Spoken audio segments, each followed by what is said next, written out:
the Marshalltown pork chop line. Um, this was an industrial area on the east side of Marshalltown early in the days. It actually went up through an alley between 8th and 9th Avenue. And so the line went through up the alley. This was I think, built by the Chicago Northwestern and became a joint operation of the Northwestern and the Great Western. The MNCL never had direct access in here to that I'm aware of. Now, of course, there's some experts on here who may know better, and I will certainly let them speak up. I may forever tell them to hold their peace. We'll just see how this goes. But if Marshalltown is got the Iowa River flowing through it, and here's a creek. The Iowa River was up in here, this area. If you know the area, Highway 30 runs through here. But this is the Chicago Northwestern main yard coming into Marshalltown. This is from the east. This is their double track main. And then this single track is in Minneapolis and St. Louis. That's coming up from the south. It comes into Marshalltown, parallels along through the yard, and at the west end, through a whole series of diamonds, crosses over the Northwestern double track and then also the Great Western single track. This line here is the Great Western single track coming through, and it runs about a block north of the Northwestern yard, paralleling it to the west end. So this, and as I said originally, I think this was built by the Northwestern. This is a map that Von Ward loaned to me many years ago because I was intrigued by the meatpacking plant, which is up here at the north end. And then when I saw the map, I became even more intrigued, and I said, I've got to build this somehow, even though it's not M and St. L. Oops, just lost I got some loose connections on yeah, there I'm back with you. Maybe. Yep. I got a loose connection here apparently on my HDMI cord. Anyway, what intrigued me about this was one, it was joint operation. The Northwestern could come up this way. The Great Western came around this curve this way. And this is a single track up through here. There were 12 turnouts facing and trailing. And then there was a little bit of a switchback in here.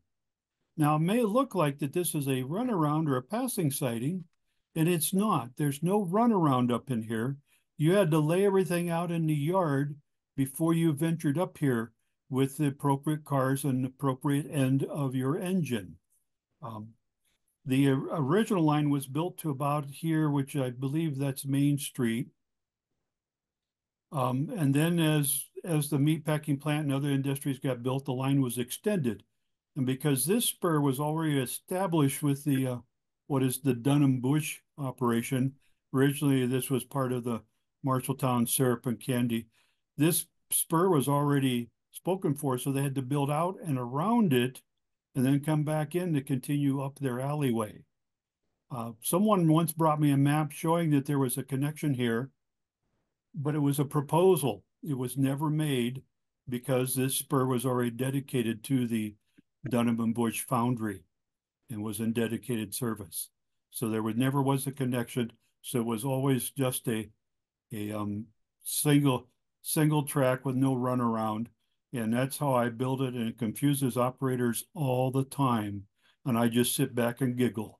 So, but yeah, so let's take a little bit closer look at, I've got a lot of maps in here because I did tour this area one time and took a bunch of pictures, and those I think are slides that I cannot locate, and probably was before I had a digital camera, but I've got lots of pictures. So let's see what we can, or maps. This is again from this same map. And I know that Ron did something with Sanborn maps a few weeks ago. So he's introduced you to this line, which is also good. But again, you see where the Great Western's coming in, see how the Northwestern came in. We've got some diamonds here. This was there was a second curved track added in here for a spur coming back down to in later years. This line here, or this line, I should say, was the interchange between the Great Western and the Northwestern. And this was Excuse me. I still yeah. have the first map up. There, Oh, now I got it. I, well, I'm glad you're catching up, Clark. yeah, I'm slow. Let me know if you have any more problems. So anyway, as I say, this line here was the interchange between Great Western and Northwestern.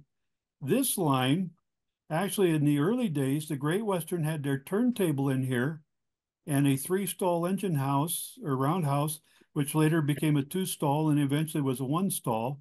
And then later, the turntable got pulled out, and this is where they had their stock pens. The Northwestern had their stock pens down in this area. Today, this is all Gerbich scrap iron. This whole area is now Gerbich scrap iron metalworks of some sort. This industry over here started out as a canning factory, later became Marshalltown Manufacturing, later became, it's been 3 or 4 different businesses of some sort over the years. But they have, you can see they've got a spur that comes down here, gave them access to the Northwestern. So, and of course the yard. So let's see if we can get to another, moving up the line a little bit here, you can see again the Great Western coming in, the Northwestern coming in. This is the what is known as the Fairgrounds property. Early on, there was a soda pop bottling company in here, and some of the maps will make reference to that company. Later, this was the county fairgrounds, and this track was used for unloading livestock coming into the fairgrounds, 4-H projects, etc. Today, the I think it's either the county or the state has their garage and store all their trucks and stuff in here somewhere. So anyway, you can see this track coming up in here. You see a building marked the Lennox Foundry. Dave Lennox was originally a blacksmith in Marshalltown, and he was approached early, and he got approached by several different people with ideas, one for furnace and the other for what became Marshalltown Trowel. They were some bricklayers. They wanted better tools, so they approached him, the blacksmith, and he came up with a trowel design that morphed into what we know today as Marshalltown Trowel, which is the premier provider of brick laying tools, concrete finishing tools, etc. And if you've ever done any concrete finishing or brickwork, you've probably used a product of Marshalltown Trowel. You walk in any big box store, lumberyard, whatever, and you look for trowels, and you'll see the Marshalltown brand there. So, but this was all connected with Lennox, and so you'll see the Lennox name on some of the buildings and the maps as you look through the different maps. What's intriguing is this line came off here and came up in here, and then this switchback was added later. The two buildings here, there were signs, no clearance for a man. It was that tight in here. But this was all, it makes for an interesting switching layout. Marshalltown Syrup and Sugar Company, originally here, they had some barns for their horses. They had storage sheds over here on the other side of this track at one time. Like you can see there's a foundry in there. You see the name of Dunham Bush. They pretty much took over this whole area. They were a foundry operation that I think started providing supplies for Lennox Furnace. Lennox Furnace, they built in 1912 up off the map along the Chicago Great Western track here. But this was still the Lennox Foundry and the Lennox other building here for a long time. This is the building that has the sawtooth roof, as Ron likes to call it. Clear story windows to light up this building. The building finally, it's been torn down, it's gone. But when I did a walk through here, talked to a fellow, it was being used by a big furniture company based in Marshalltown for a storage warehouse. And he told me the rails were still on the concrete floor for when they were moving around the pots of hot metal in the foundry. They had never covered over that floor. So moving on, let's see. Here we move up. Now you can see with C.A. Dunham is a smaller operation, Marshalltown syrup and sugar. This is from a different railroad map, but you can see that C.A. Dunham is over in here. We've got a warehouse and coal and stuff. And then it's an empty lot, but there is a Fisher Controls built a building. Yeah, I believe it was in here. And Fisher Controls made controls for Lennox furnaces. So you're starting to see a tie-in along this industrial line. So let's move on. We come up further. Yeah, it was Hey, WH hey, Pryor. Yes, Doug, yes. that was Nash Finch building who built that. Nash Finch. Thank you, Roger. Yes. Yeah, because I see WH Pryor Company Foundry and Machine Shop. This, I think, this was the, not Lennox, Fisher Controls. Is that, I don't know. Yeah, Nash Finch. It sat empty and Fisher's bought it. Yeah, Fisher bought it. Okay. Yeah. See, I told you there were some experts here could speak up. No, what that was that building you're pointing at. That was when I was a kid. That was Dunham Bush's foundry. Right here? Yep, that's Okay. Brahman Street. That was their foundry. Was All that? right. Yeah. There have been so many changes along this line through the years, you almost have to pull a map up and look at the date of the map to verify. But Roger grew up in this area.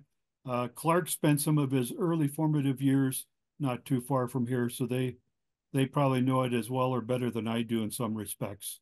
So No, I went to Woodbury School the last couple of years, but I never paid any attention to this rail line, even when I lived there in the late 60s. And I had an uncle that worked up at Swift when I lived there, but I was not paying attention as I should have. mm-hmm. Yeah. So well, Why was it? Yeah, why was it? Why was that, Clark, that you weren't paying any attention? Uh, Let me see if I could. No, I can't spell it even. We'll leave it alone. So anyway, you'll notice that we got Marshalltown Cement Products Company in here. Later was a concrete. They made things like septic tanks and sewer pipes and that type of stuff. You got Anderson and Empire Construction Company and Machine Shop. This was McGoogle Construction at one time, but later this, I believe, is where the grain elevator was built. No, Marshall, they're south of that yet, Doug. they're south. Yeah. Well, let me go back here. I'm going the wrong way. Yeah, okay, there, The grain elevator is right off Main Street, right there.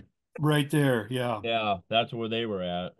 yep, and the warehouse. Yeah. So yeah, we'll get to all this stuff eventually. Um, and then of course we come up to the meatpacking plant. You can see on this map this marks Swift. It began in 1880s as Britton and Company. They in turn sold it to Roberts and Oakes. Robert and Oakes in turn rehabbed it, sold it to Swift. Swift in turn sold it to Momford. Momford in turn sold it to JBS. And it's still functioning. They're still slaughtering hogs so that we can have bacon for breakfast. So this building has been here for a long time. This track was a clean out track and also where they filled tank cars with byproducts coming out of the packing plant. Notice this single line comes down here, comes down to two tracks. Up here at the north end is where the stockyards were for unloading livestock. I believe this is the chute here in the stock pens, and then loading out meat products.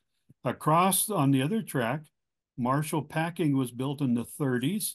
They slaughtered beef and some pork. And then we had another company in here called Heilman Sausage, which made sausage, they probably got pork from this plant and just, so there was a lot of meat packing jobs in this area. Now I do have some maps that show this line extends on north and curves around down into the Iowa River Valley where there was a sand and gravel operation in the teens, early 20s. So But that gives you a little bit closer orientation on the map, and of course, all the changes, unbelievable the changes that took place. Now, here's a Chicago Northwestern map from a different era. Flip it, you can see the Swift packing plant, but mostly you can see this extension of that second line going to a track was owned by McDonald Construction Company. So they were going down and getting gravel and rock, no doubt, for concrete work. So, but yeah, and there you Marshalltown Cement Products. As I said, this is flipped.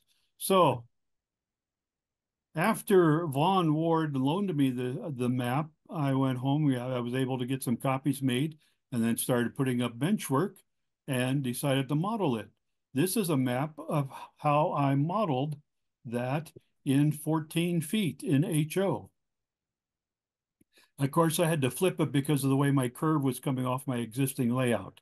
And so the Swift plant should be on this side of the track, but it's over here. But you can see I've got, up at the Swift plant, we got stock pens, the Swift fertilizer building, their clean out track, meat packer. Here's Heilman Sausage, Marshalltown Packing. And then I condensed things a little bit. So there was an oil company in here for a while, Jobber. There was the concrete block works, which probably should be down here. But here's C.A. Dunham. Here's the Fisher factory. There was a scrapyard in here and a used car place for a while. Here's a Dunham and Bush foundry, Koppel Grain Company. Then we got Fisher Governor down here. Here's Marshalltown Trowel or Lennox. And then this is the syrup and candy building. Later became it started out as a carriage buggy works. They also had a building down along the tracks, building number 2. Later became the syrup and then the time that I walked the tracks, this was a North American Van Lines storage facility and place where they unloaded and stored your furniture when you were between houses. Today, I think it's just called Marshalltown Storage, or it was. Now, Marshalltown Trowel has bought up this property and expanded and attached themselves to it. So this is all Marshalltown Trowel in here now. We have the Marshalltown Manufacturing Company down here off that Y, and then love this name, Corn Belt Oil, another oil jobber in there. So, but this drawing was done by a United Kingdom British publication. Some guy online or read my articles and got hold of me and said, "Oh, that looks like a great little switching layout. And can we?" So I sent him a bunch of photos and stuff, and he drew this map up based on the photos that I sent him with the tape measure marked along it. So this gives you an idea of what I've modeled. Now, to give you an idea of the current space, I originally had this just as a peninsula. In the current house, I've been able to widen out the peninsula, and this is my sketch for the new yard and roundhouse I put in with the intentions of putting that 8th Street or 8th Avenue switching area on the back side of the peninsula, which is what I did. And I got a 42-inch aisle here and ran the main line down around the front edge of it. Narrowed it from the 30 inches, or no, it was 24 inches. I've added on a couple inches to get that. So anyway, let's see what I've got for some photos and information. Here is the Britain packing plant, circa 1900 in Marshalltown. We're looking from the east towards the west or northwest. You can see the stock pens here, the main factory. There's a steam engineer working. Here is a photograph, a postcard photograph of the same plant looking towards the northeast. This is about, I'm going to say about 1915 or so. You can see some refrigerator cars, an Iowa Central gone in there. All the ventilators on top of the building. There's the stacks for the powerhouse at one time, and then an old barn of sorts. Here's another postcard, colorized, essentially looking at the same view. And of course, they did have some rolling stock. They had a tank car, probably for inedible oils or lard or something to that effect.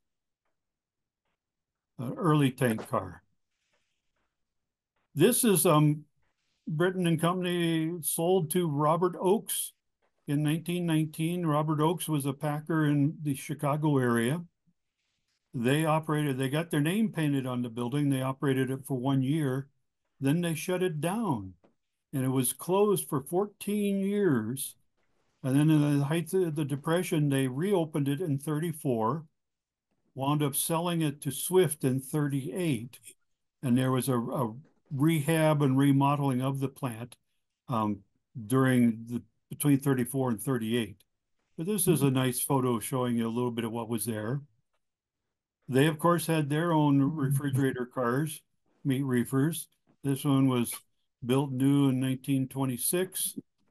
But like I said, they were based out of Chicago, so they had another operation besides this Marshalltown one.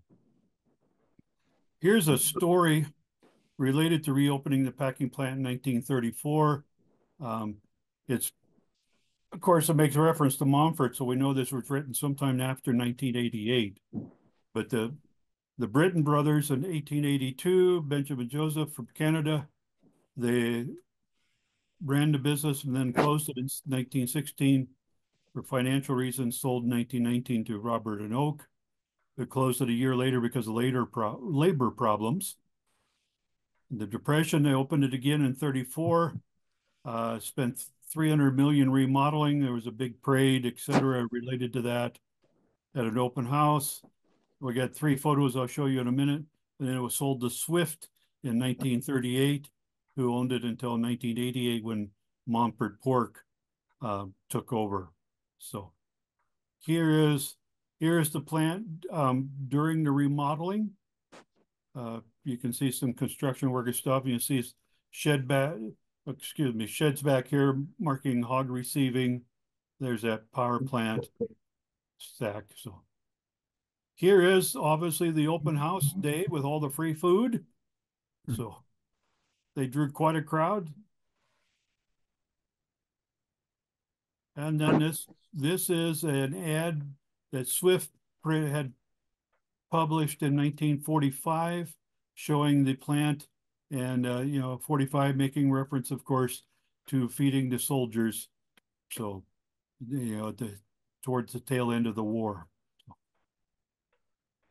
And this is, I did something on meat trains one time, and the Chicago Great Western ran meat trains out of the Omaha area, and then number 92 came from Kansas City, St. Joe, Des Moines, Marshalltown, Waterloo. So it picked up meat in Marshalltown from the Swift plant. So they, because they were a joint operator of that line, that's how they would have gotten the meat. And you can see Marshalltown here is on that green line. They hold it up to Waterloo. Waterloo is a major staging point for meat trains on through Old Wayne to Chicago. So this is a story from the Marshalltown Times in 1953. This is about Marshall Packing Company, earliest industrial slaughterhouse, but this says references 20 years ago. I found an earlier date of 1930. The Marshall Packing Company joined the Marshalltown ranks. Marshall products regularly sold in a demand trading area extending 60 miles from Marshalltown, but it's mostly a hometown ownership, management, etc. And in 53, they spent money on livestock, blah, blah, blah, purchasing power. But their brand name was Marpico brand. I've never heard of that, but it says to ask for Marpico brand meats for Marshall Packing Company. This was across the tracks from the Swift plant. And here's a photo of the Marshall Packing Company. They operated from 1930 to 1985. They slaughtered primarily cattle, but also some hogs. The building still stands as now Marshall Cold Storage. So they probably are utilized by the meat packing plant as a storage facility. Here's an early ad I found also for the Marshall Packing Company. You can see a couple of their refrigerator trucks backed up there. And of course, the vintage automobiles for the employees. And then this is another, this was a newspaper article talking about, there's that photo of the plant, their brand name products they sold, and then a photo of the company, Dean Garland and Dick Keemer, past president of the Chamber of Commerce, inspecting carcasses there at the plant. So, they're a free public barbecue. That's why the story.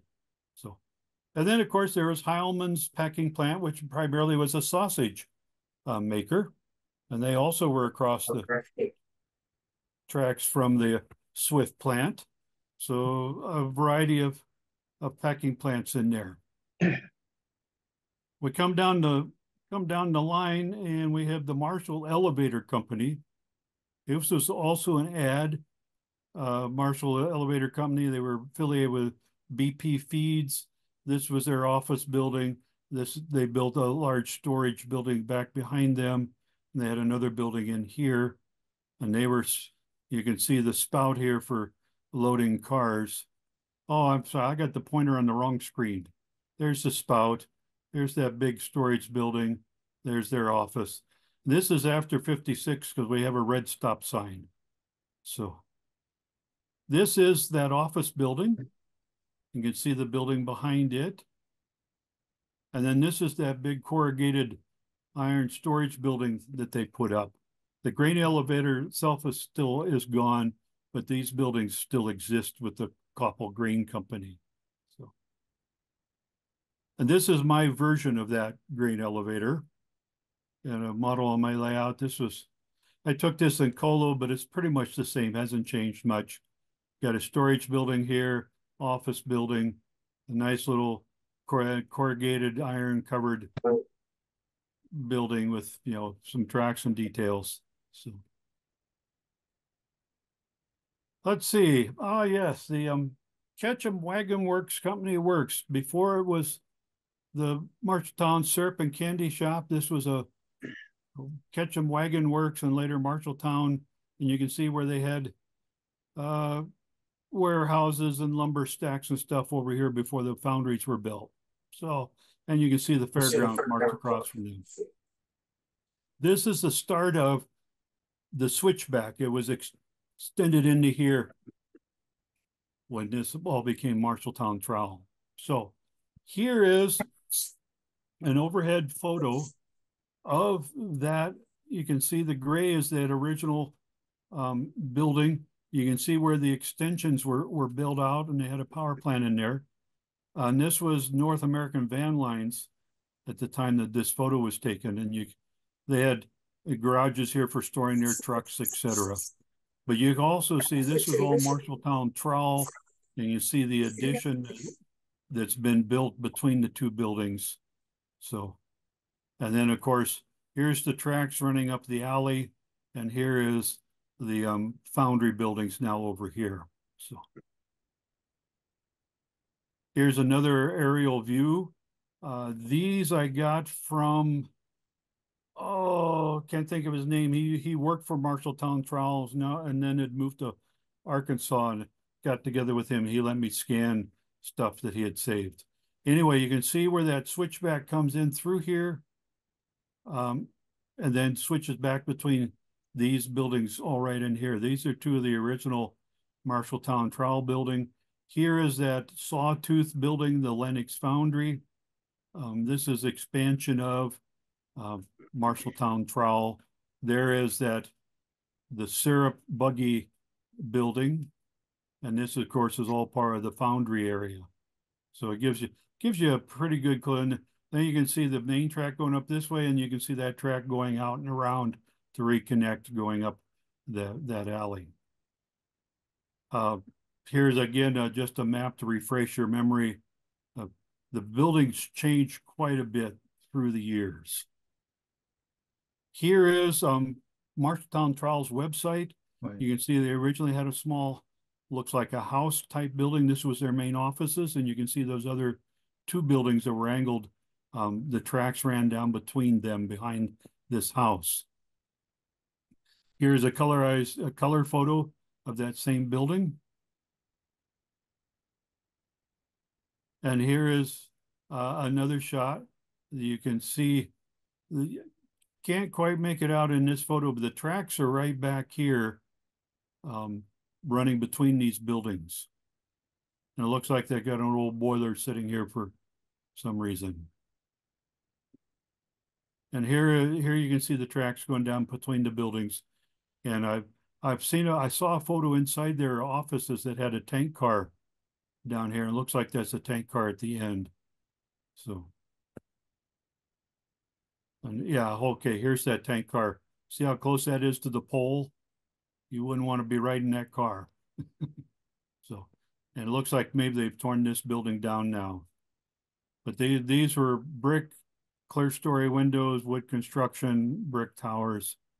So now let's go down to, oops, I lost my feed again.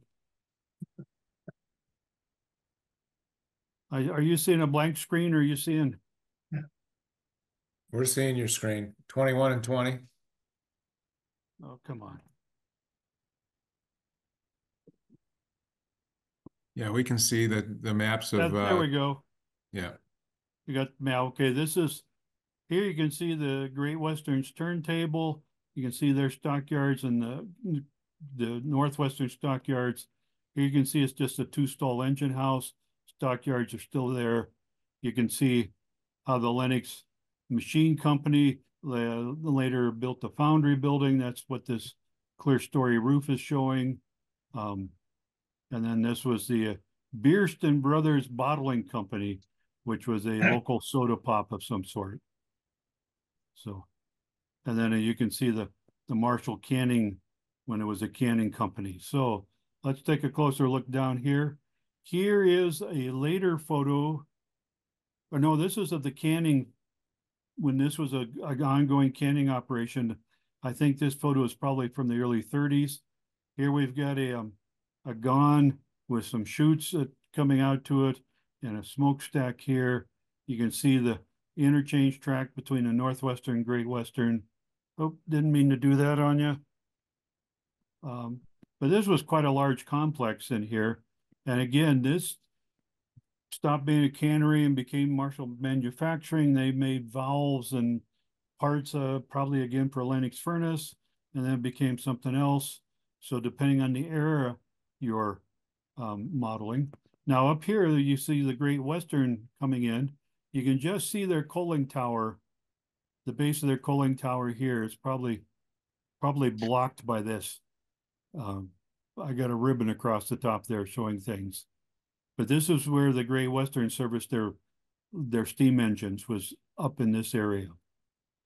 And of course, Lennox furnace was on past the curve. So let's go to, here is a map. This is a Chicago Great Western map from 1965 showing this is their main line coming in. Here's where the Lennox furnace company was built, starting with their first building in 1912. But you can see that they had their access coming in here. You also see where the spur was built that served the Corn Belt Oil Company, later something else. And here's the Great Western's depot.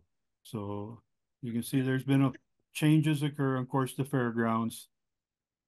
Here we've got another aerial shot. You can clearly see the clear story sawtooth roof and then the original foundry building. Here you can see the county or city garage or whoever and what was the fairgrounds. And just see at the top of the picture is what it is, Lennox furnace. This, of course, is all the Marshalltown trowel complex here. So Say, Doug, yes, back when I was a kid, that Northwestern stockyards burned out. And my aunt took me over there. This would be in the 50s. And all these hogs had been cooked. They were all laying there split open because they, like if you put a hot dog in the microwave too long. It was not something for a 5-year-old kid to see, but we went down and looked at it. I thought maybe she took you over there to admonish you for playing with matches. Yeah, that would do it. And also where that Great Western Engine House was, that's where they kept their switch engine, and they had a tank car up on stilts there for the fuel to fuel the thing. Sure. Yeah. Yeah. As you go through the configuration of the Sanborn maps and other railroad maps that Roger has provided me, it's amazing the changes that took place in that little triangle. Just all kinds of changes. So let's move. Here's another aerial photo giving you a better look at what's happening. Again, these all came out of the Marshalltown trowel. I can't think of the guy's name anyway, but you can see some of the foundry work and other things were up in there. There's quite a heavy industry and then a lot of housing around there. So, Hey, Doug, yes. go back to that one picture, the back one. Oh, excuse me. Yeah. That'll be all right. Yeah, that it's basically all gone, and the main trial building is there, but they tore all that stuff down and built a whole new building up to I Main was, Street. yeah, I was looking at some, the Google aerial photos, and that's what it looked like to me.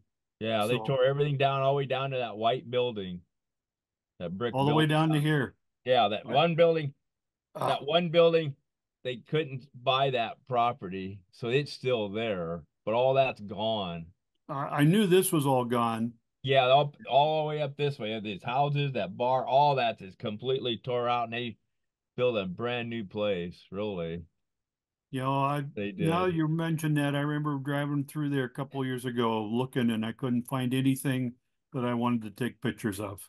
The only thing that's still there on the other side of the fairgrounds is the old bleachers over Okay. there. That's the only thing that's left. Wow. The city and the county bought all that property, and they put Mm. in their Yeah, garages and shop in that. and when you consider how much industry was in there from the meatpacking plant to the foundries to et cetera, that's quite a change. I've sat in those bleachers. Ah, okay. Well, here's My grandfather, we lived up on Fourth, so we only lived 4 blocks from here. And yeah, my grandfather would take me down to watch the like the Joey Chitwood shows, the race, sure. the car Right. guys. Yeah, Yeah, they would jumping do over all the cars and all that stuff. Yeah. yeah, all the stunt stuff. It was really Yeah. fun for a kid. Oh, yeah, I can remember seeing those too when I was a kid. So yeah, because this was the fairgrounds at one time.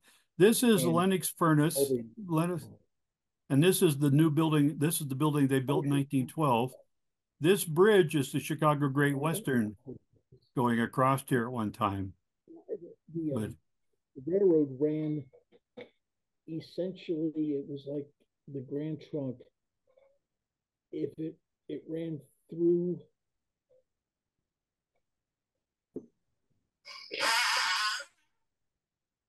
I didn't quite catch that. Was that Ken speaking?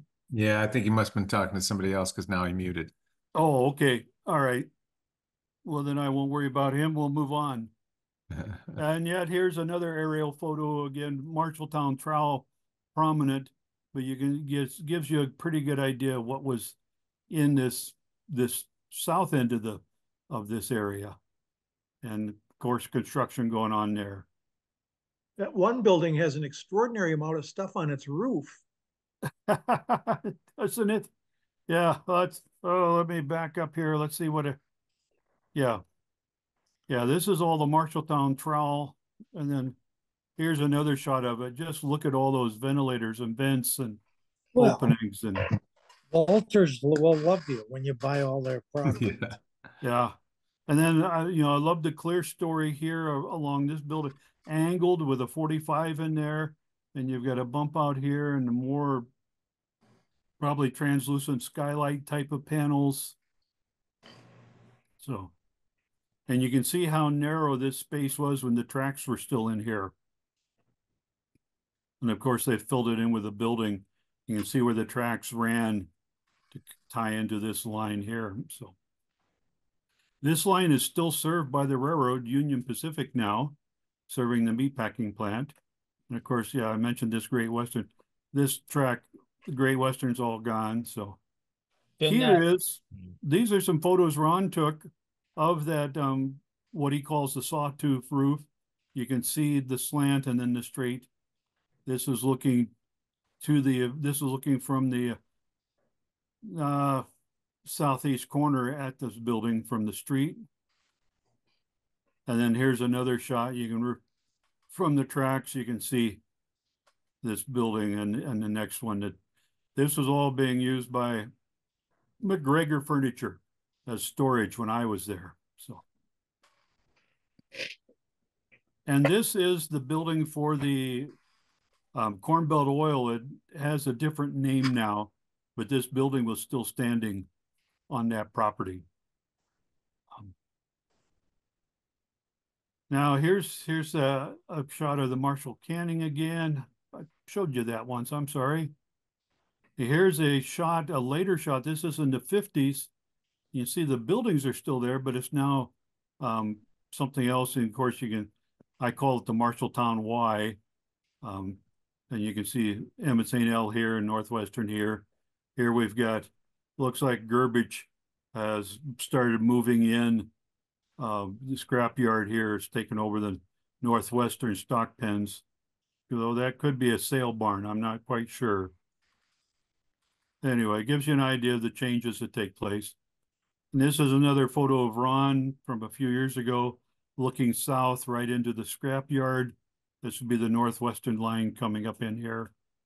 So, and let's see, to get back to what I'm doing with this, the modeling it, this is my schematic that I make available to the operators who come. And of course, this is the track that goes around the bend into the yard. And we've got a diamond here, and you can see the switchbacks. And you can see the turnouts going everywhere in here.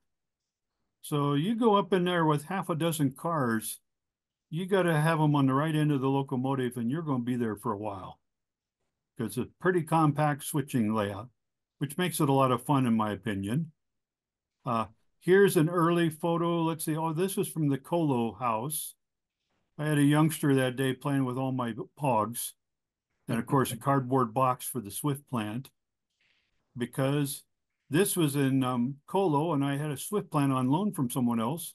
And of course, my famous blue insulated chunks with names written on them. Gives you an idea of looking down the peninsula, a side view of the peninsula. I was playing with some structures and ideas. And now I have a brief video, which I don't think we're going to hear the sound, but this is what my current layout today. This, you can see where I've run a main line down the front of this peninsula to circle around over to this side. And then we've got a passing siding in here that has the lead coming off up into the peninsula. You can see my world famous oil jobber tanks and other things, but let's see what we've got.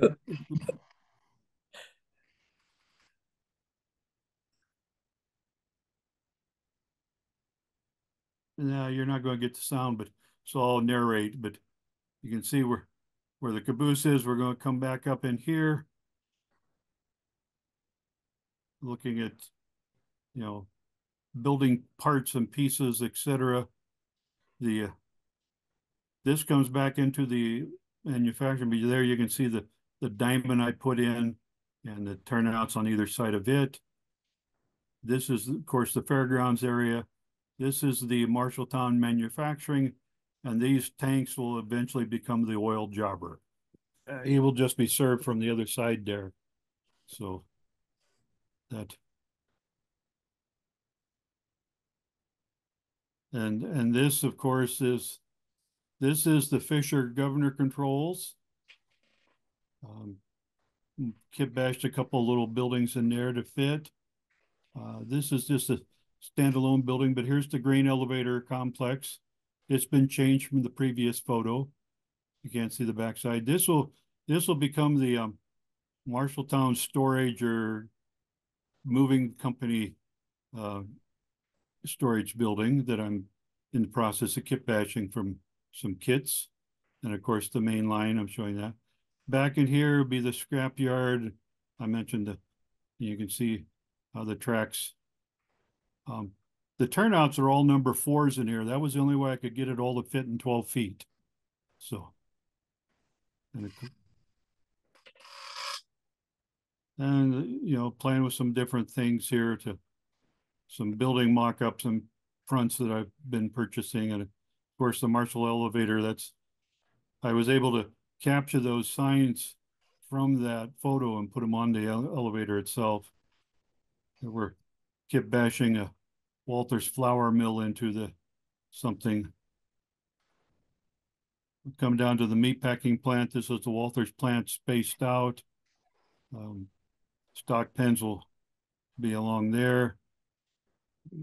We'll playing with something in this area, the clean out track and etc. Here, of course, will be Heilman sausage and Marshall packing. And then the concrete blocks work will just be down here at the end of this spur. And then I know one of the maps showed an oil jobber, so I need to get some of my yellow tanks in there yet.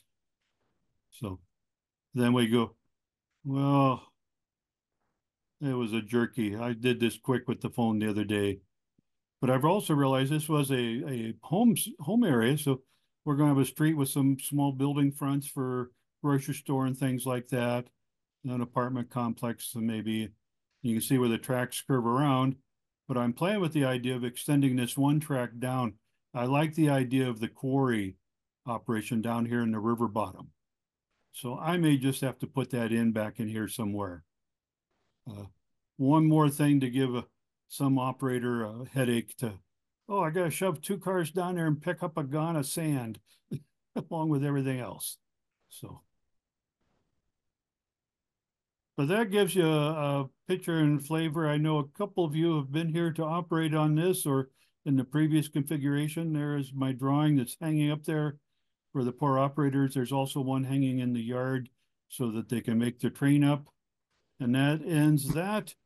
And that, my friends, is the end of the program. So we'll stop share, and I hope you enjoyed that. Yeah, That was good. Thanks, Doug. A couple of weeks ago when we looked at the sandboard maps, it's amazing the difference the sandboard maps showed versus how the railroad showed what it was going on.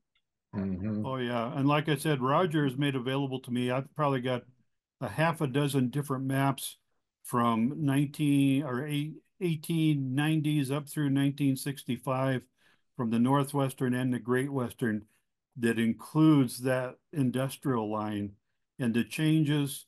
And so I model 1949, so that's pretty much what I'm trying to focus on. That's when those foundries were pretty active.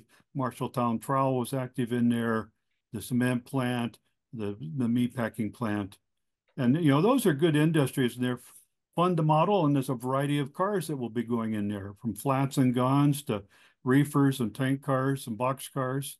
So it's, and it would make a good switching layout. If someone just had a wall in a garage or a spare room with, do the Bob Willer battleship staging yard with a couple of tracks on it. You can move on wheels out of the way and run a train in and out of there. You would have a little fun switching that, particularly if you forgot to put the car on the correct end of the locomotive. So, yeah. Very good. Well, thank you very much, Doug. I don't think we have anybody scheduled for next week, but so if you want to present, let me know, and we'll put you on the list. But that was really fun, Doug. Appreciate you doing that. Ken presented last week, and that recording is now up on the YouTube channel. So check that out if you missed it, and we will see you next week. Thanks, everybody. Hey, Greg, one quickie. I wanted to, you've started to add the archive access when you send it out under your name. I think that's fantastic. Great idea. Where you can just now click on the archives when you send out the email. Thank you for doing that. Yep. You're welcome. My pleasure. All right, everybody have a great night.